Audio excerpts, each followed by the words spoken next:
Queues down the street, strong buyer numbers, and a market that is rewarding realism. G'day folks, it's Matt Hayson here. As we hit mid-October, this is the heart of Sydney's spring market. Well, we've just also had our busiest week of buyer inquiry for the season so far, and we averaged 17 buyers per open home last Saturday, but there were a couple of amazing standouts. The first was 27 Gladstone Street in Lilyfield. 41 groups through that property with a guide at 3.3, and then 20 Nelson Street in Rozelle. 55 groups came to this property with a guide at 4 million. There was a queue 3 houses down the road, and many buyers had said that they hadn't seen that kind of turnout in many years. But this is our ultra active window for the market. But the buyer mindset right now is buy now and you can settle and be in before Christmas. Take advantage of the good supply of listings currently on the market before things start to tighten over the coming weeks. Now the seller mindset, a little bit different. Present well, price it right, because competition right now is high and most are preferring to close a deal pre-auction. But speaking of auctions, the Sydney auction market continues to tell a mixed story.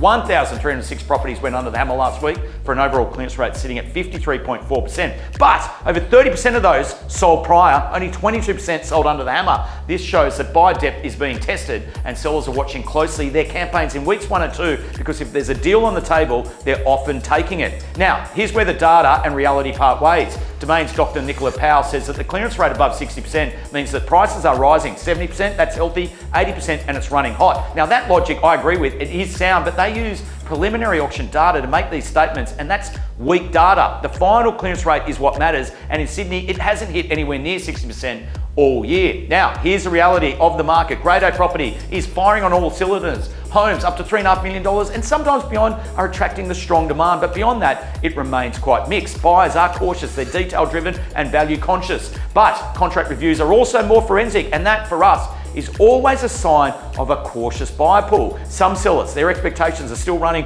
just a little bit ahead of the market, and auctioneer Clarence Wright put it down well. Buyers are bidding in small increments, sometimes reluctant to bid. If you misprice a home, you get no traction. Today's buyer is value conscious and they're not buying at any price. Now that was well said. And that's where the rubber really hits the road. Data tells only half the story, but the rest lives in the conversations that we're having every day and the inspections and what's going on there and how sales are being constructed.